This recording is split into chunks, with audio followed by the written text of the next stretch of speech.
Hello and welcome to the Jewish Studies Hour. I'm Professor Naomi Sokoloff of the Near East Department at the University of Washington and the Jewish Studies program there. My guest today is Professor Catherine Hellerstein, who is a poet and translator of Yiddish poetry, who teaches Yiddish language and literature at the University of Pennsylvania, and who's currently a visiting assistant professor here in the Jackson School of International Studies.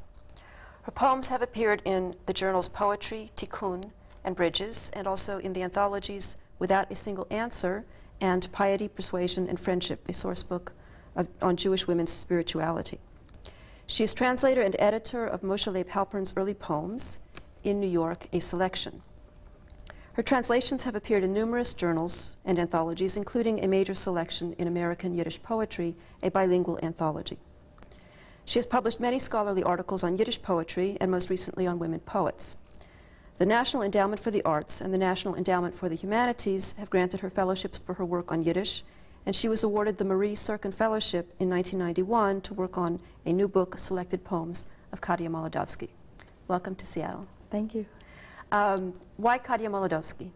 Well, maybe who is Kadia Molodovsky, too? Kadia Molodovsky was a woman poet who lived from 1894 to 1975, and she is one of the major figures in the literature of women poets in Yiddish. What in particular attracted you to her poetry? What attracted me to her poetry? Well, the first poems I read by her were some of her earliest poems, and they were from a series called Songs of Women, Frauenlieder, and published in 1927 in Vilna. And they were poems that talked about the struggle of a young woman coming to terms with her modernity early in the 20th century and trying to push aside yet not totally divorce herself from the culture of her mother and her grandmothers and their mothers. And you've been translating her poems as well as writing I've been about translating Kadia's poems for the last 5 or 6 years, and I think I'm almost finished. Do you have an example of one of her poems? I happen to have, in fact, the first poem that I read of hers, and one of the first poems of hers that I translated from women poems, or Frauenlieder. Would you like me to read it in English first? Read it in Yiddish first so we can hear what it sounds like, and then perhaps you could tell us about what some of the issues were in translating and why you made some of the choices Oh, sure. that you made. Okay.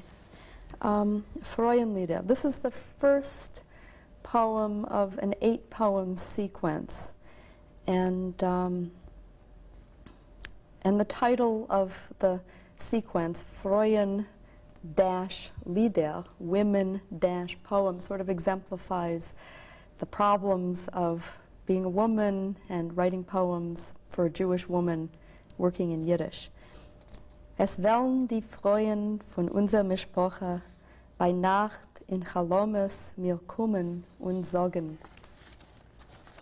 Wir haben in Snies a leutere Blut über Deures getrogen, zu dir es gebracht, wir Wein a gehitten in koschere Kellers von unserer Herzer.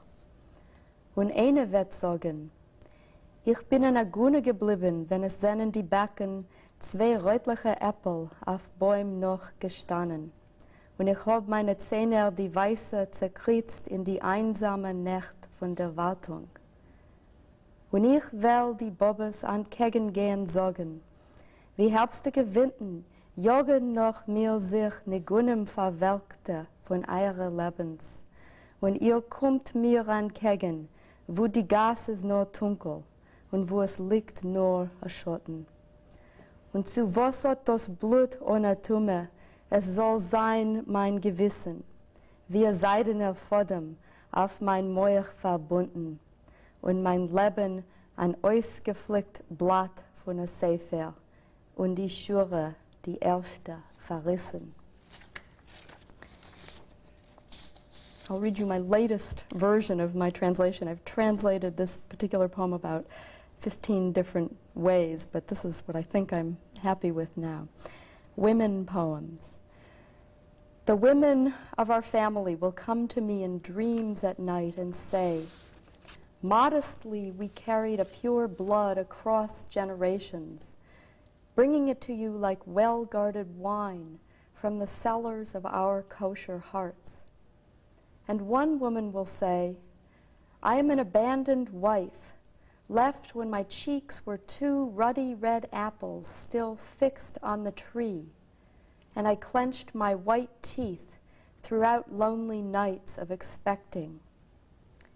And I will go meet these grandmothers saying, like winds of the autumn, your lives' withered melodies chase after me, and you come to meet me only where streets are in darkness and where only shadows lie.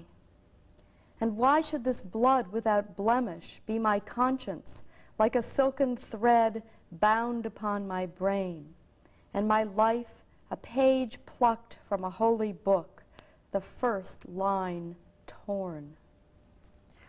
What were some of the issues involved in translating? Why did you have so many different versions? I had so many different versions, partly because every time I read a poem in Yiddish and then try to bring it across into English, I find myself seeing different things in the poem.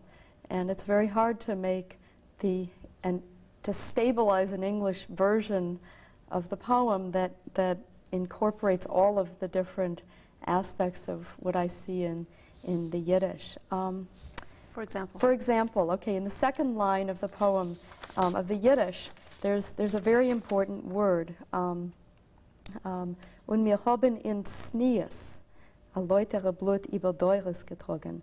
And we have in virtue, Sneas, virtue, modesty, chastity, a clear, pure blood carried across or carried through the generations. Now this word sneas is very important for this poem because the speaker of the poem, a young woman who is not sneastic, who's not modest or chaste or virtuous, I think, by her own account, is being sort of accosted by these ghostly, dreamlike grandmothers who are saying, we were modest, and you, by contrast, are not.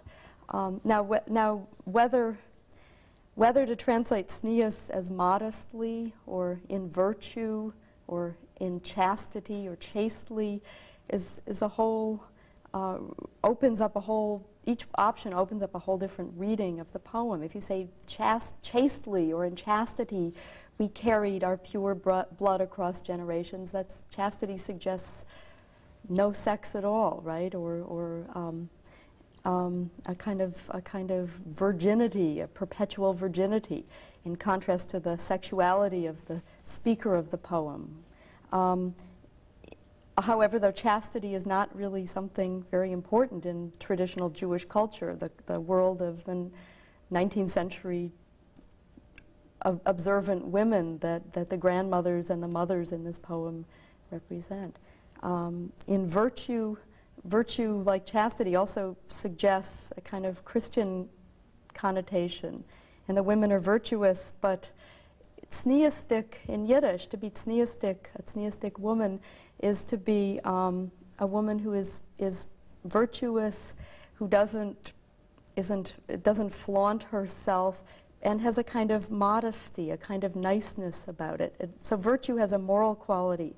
Chastity has a moral quality and an absolute sense of sexuality or non-sexuality. And what I've finally ended up with, I don't know if it's better or not, but I think I'm staying with modestly, because modesty is both connotes morality and manner. And the women of the old generation are talking about all of these things to this young woman speaker of the poem. What year was this written? Published in 1927. And was this an unusual kind of poem? Was it unusual to have a young woman writing and speaking to her foremothers? Yes, her foremothers. Yeah, that's a nice word. I think it's very unusual. I don't think I've seen other such poems in the literature by women writing in Yiddish at this time. I think that the women poets of Kadya Molodowsky's generation were pretty much in rebellion against these pious, virtuous, modest, silenced at least liturgically silenced women of their ancestors. But when they wrote against, if they wrote against their mothers, I don't think they necessarily placed them as dramatic characters in the poems. Also, the mother, in other Yiddish poems of this time, by Rachel Korn, for example, who a woman poet who was from Poland and published a book called Dorf, Village, almost at the same time. Maybe it was 1928 or 1929, also out of Vilna and Warsaw. Her poem about her mother is very sentimental and very sympathetic and very loving. KAH's poem has a bitter, biting edge to it. Is there such a thing as a female tradition in Yiddish poetry? And how does Kadia Malodowski's work fit in, if there is? I'm working on a book which I'm calling A Question of Tradition, Women Poets in Yiddish. And so I guess I am asking the question and trying to argue that there is a kind of tradition of women writers in Yiddish poetry. How to define this tradition would take longer than we have for the interview, so I'll try to give you a short version of my definition. I see women writing in Yiddish in a modern vein from the 1890s up through the 1970s and 80s. I see them in a way having a connection to a tradition of women's prayers in Yiddish called the Trinas. These were supplicatory prayers written sometimes by, but mostly for women to pray in their native tongue, in their Mamaloshen, sometimes in the synagogue, but often also privately at home, in the most private of places, in the kitchen while they're baking the challah for the Sabbath, while they're in the dining room while they're lighting or the living room, whatever, where they're lighting the candles for the Sabbath, in the mikveh, the ritual bath, when they're observing the laws of family purity, even on the child bed, at the birthing stool, or in a moment of intimacy with a husband. And these prayers, which start being published in the 1600s and are very popular texts that circulate throughout Eastern and Western Europe to traditional Jewish women, and even there are still trinas being published today in Yiddish. These prayers are separate from the official classical Hebrew liturgy that is prayed communally by a minyan or a quorum of minimally of 10 male adults.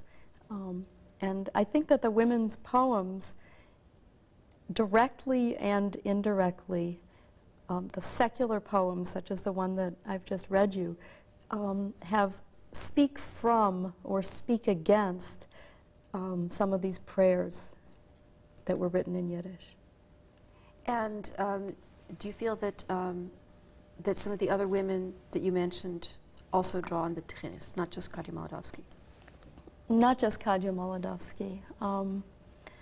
Malka Chafetz-Tuzman, who was a contemporary of Kadia Malodowski's and my teacher and my mentor in my initial days of studying Yiddish poetry, writes poems that I don't think she would say they come from the Trinas, but they come because but they do come out of a personal voice, a strong personal voice addressing God, or accosting God even, and they often are set in the occasions of the women's rituals, even though Malka herself was not an observer of the rituals in a religious way. Kadia Malodowski also wrote poems for children and other kinds of texts, didn't she? She wrote, well, she wrote almost anything you can imagine. She wrote, and this is actually, you said, why KAH? She's one of the most prolific and sort of largest figures on the horizon of women who wrote poetry in Yiddish. She published 6 large books of poems during her lifetime, and she published plays, dramas, stories, essays. She wrote a column in one of the Yiddish papers under a pseudonym. So she was extremely prolific. And one of the things she was most known for in her day, especially in the 1930s and 40s and 50s, were her children's poems. And her children's poems are really interesting. They're written, well, they're written in Warsaw when she's a teacher in the Yiddish schools, the secular Yiddish schools. And she's, in the 1930s, she's working with children who are very, very poor. Poland was not in a great economic situation. Of course, in hindsight, we know that that these were the years 1931, 32, 33, 34, 35, the years leading up to the Hitler era in Germany and his destructive movement across the face of Jewish Eastern Europe. These were just terrible, terrible years. And her children's poems, on the one hand, were filled with playful language. And they're very witty, and they're very funny, and there's a lot of nonsense syllables that work their ways into the poems. And of course, that level of language makes it easy for children to enjoy the poems. It also makes it easy for adult readers to dismiss the poems. If you read the poems carefully, and in the context of the other poems, the so-called adult poems that Molodowsky was writing in these same years of the 30s, poems with explicit political messages, then you suddenly see that the children's poems are simply another facet of her view of the terrible situation of the Jewish people and working class people in Poland in that particular moment. So the children's poems have a comic facade, and a beautiful, sort of elegant playfulness, and at the same time that covers a very tragic portrait of children who don't have enough food, who don't have clothing, who don't have enough love. Do you have an example that you could read? Well, one of my favorites of the children's poems is a poem called Olka. And Olka is a poem about a little girl named Olka, and you'll hear about her in a moment, but I want to tell you a little bit about this poem and its legacy as well. This poem, Olka with her blue parasol, or Olka mit ihr blåa parasolka in Yiddish. This poem is, like many of the children's poems that KAH wrote in the 30s. She also did write poems in the 40s and the 50s, but the poems of the 30s were translated into Hebrew in the 1950s, and some of the best Hebrew poets in the new state of Israel, Natan Alterman, Leah Goldberg, were the translators of Molodowsky's children's poems. And in fact, there's a whole generation of Israelis who are no longer children, but who grew up, people our age basically, who grew up reading and memorizing these poems in the Israeli school system. I think the poems in Hebrew were considered a way to teach Israeli children about Jewish life in Golis, in Galut, in the diaspora, in the old country of Warsaw. Olka is one of the poems that has been published in Hebrew, and I've had people approach me, and Israelis, and reciting this to me in the words of, I think it was Leah Goldberg. But I've done what I think is the first translation into English, and here it is, Olka. In the back streets of Warsaw, at the end of desire, a yard filled with mire. There lives Olka with her blue parasolka. Her father's a blacksmith. Her mother boils peas. The roof tilts aslant. In a hollow beneath the roof lives a swallow. In the house, a table and a bed, and a garret hung with laundry, a wash shed, and spoons and plates, pitchers, pans, and a pot, and a baby on its cot, and this girl Olka with her blue parasolka.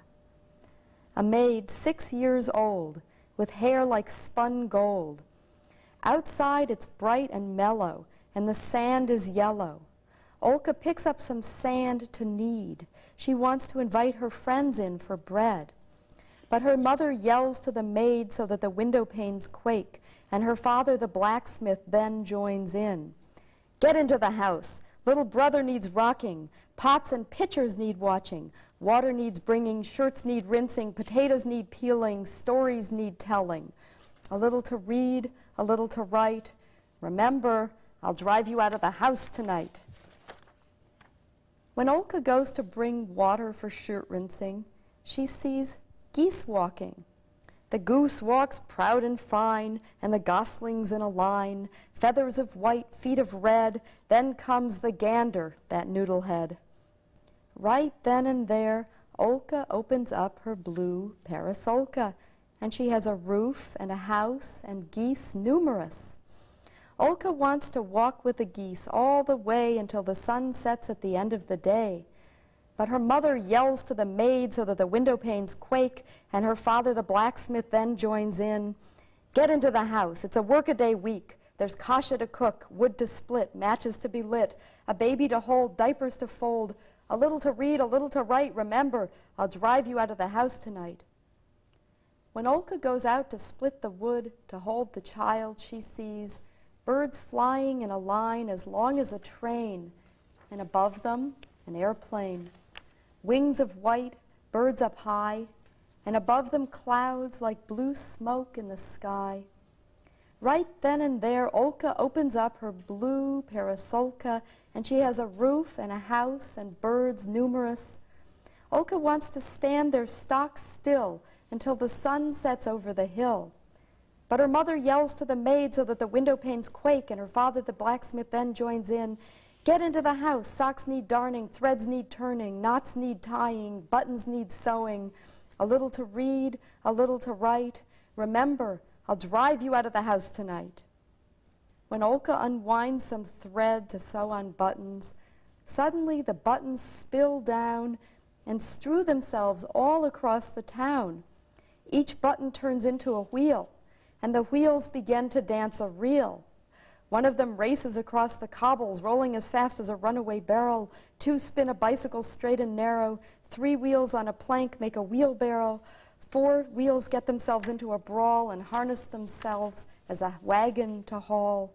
Right then and there, Olka opens up her blue parasolka, and she has a roof and a house and wheels numerous. Olka wants to stand there stock still until the sun sets over the hill. But her mother yells to the maid so that the window panes quake, and her father, the blacksmith, then joins in. But Olka does not want to hear or to know. The wheels stir and bow to her and greet her. Hello. Then Olka hitches all the wheels in a harness and makes a long train to go farther than farness.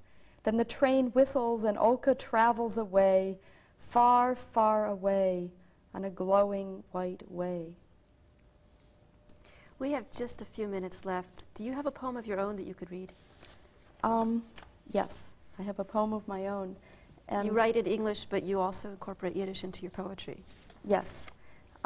This is a poem in which there's a whole Yiddish sentence. And maybe, do I have time to explain? I think so, quickly. Okay. You have 2 minutes. Okay. This is a poem called Rosh Hashanah. It was published in Bridges in the fall of 1991. Let me just say that the Yiddish sentence is this: Wir essen mehren kedei unsere Meiles sollen sich mehren. We eat carrots, mehren, in order that our merits may increase. Mehren, sich mehren. So there's a pun between the word for carrots, the noun for carrots, mehren, and the verb to increase and multiply, like in the Bible, in Genesis, sich mehren.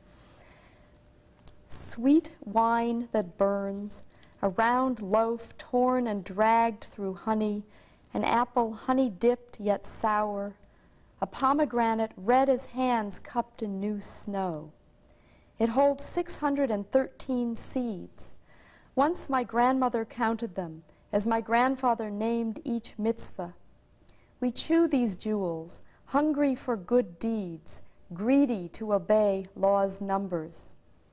The pickled beets will keep our enemies away. We pass the bowls. Our Boba-Loschen makes us say, Wir essen mehren kedei, unsere Meile sollen sich mehren. And buttery, sugared carrots roll from the spoon to multiply ever the more our merits. Food becomes prayer. Leeks and onions, pearls that we unravel with our tongues, by their very names will confound nations, and the puns are profound as the roots are round. Squash protects, the sticky date protects. How mighty are thy works, O Lord, for with these first fruits on the circles of our plates, the turning of earth and moon makes sure and determined what will come, windfall apples blown to the ground. Are any women writing poetry in Yiddish today? Yes. So you're not the last one to be writing no poetic lines in well, Yiddish? I'm not writing in Yiddish, I'm writing bilingually sometimes, and Irena Klepfish is a prominent poet of the day who writes poems in Yiddish and English facing each other. There's a woman in New York named Mrs. Gottesman Schechter, who's writing Schechter Gottesman, who's writing poems in Yiddish. There are a number of people still. So it's an ongoing enterprise, Yes. even though we think of Yiddish as a canon which has closed. Yeah, I don't think it's closed. Thank you very much for joining us. Thank you.